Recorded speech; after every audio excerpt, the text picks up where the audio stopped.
দর্শক বন্ধুরা, four waves of feminism. Feminism কি? ফেমিনিজম হলো আগেকার যুগে আমাদের পুরুষতান্ত্রিক সমাজে মহিলাদেরকে নিকৃষ্ট, ইনফেরিয়ার এবং সমতায় আনা হতো না।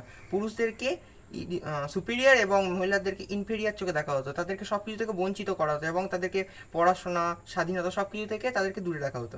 এই জন্য মহিলারা মিলে এবং আরও কিছু কিছু লেখক এবং সাহিত্যিকরা মিলে যে সমস্ত আন্দোলন বা মুভমেন্ট বা যে সমস্ত লিগ্যাল রাইটস আনার জন্য যে সমস্ত আন্দোলন বা রিভলিউশন তৈরি করেছেন, সেটা কি বলা হয়? ফেমিনিজম।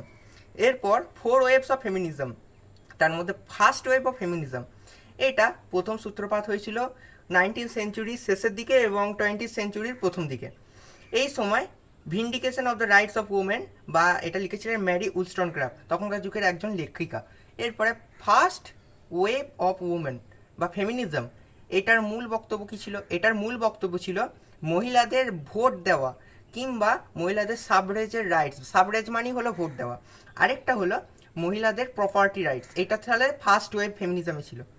সেকেন্ড ওয়েভ ফেমিনিজমে কি ছিল? মহিলাদের স্বাধীনতা বা লিবারেশন মুভমেন্ট, ঠিক আছে?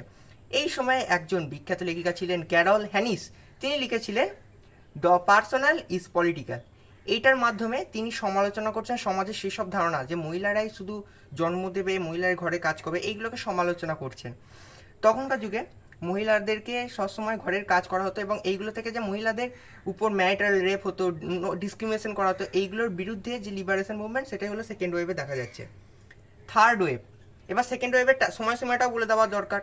1960 থেকে 1990 এই সময়টায়। থার্ড ওয়েভ হলো 1990 থেকে 2008।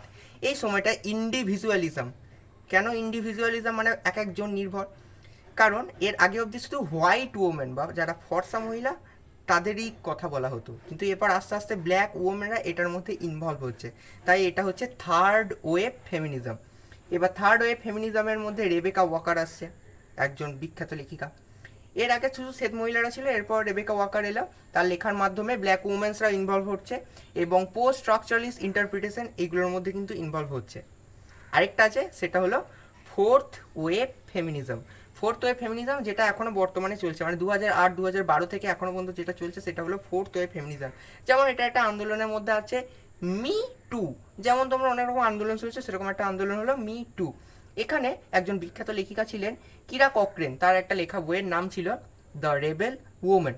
এবার এখানকার মূল বক্তব্য ছিল পে ইকুয়াল মানি, মানে আগেকার যুগে পুরুষদেরকে বেশি অর্থ দেওয়া হতো, মেয়েদের অর্থ দেওয়া হতো না। এখন পুরুষ আর মহিলাদের সমান চোখে দেখা হবে। পুরুষদেরকে যে পরিমাণ টাকা পে করা হবে, মহিলাদেরকে সমান পরিমাণ টাকা পে করা হবে। এবং গ্রেটার জেন্ডার ইকুয়ালিটি, মানে আগেকার যুগে মহিলাদেরকে ইনফেরিয়ার করে দেখা হতো, কিন্তু এখন গ্রেটার জেন্ডার ইকুয়ালিটির দাবি করছে। এটাই হলো ফোর ওয়েভস অফ ফেমিনিজম। তোমার যদি কোনো রকম প্রবলেম হয় তাহলে আমাকে অবশ্যই জিজ্ঞেস করতে পারো, আমি তোমাদের সলভ করার চেষ্টা করবো। Thank you.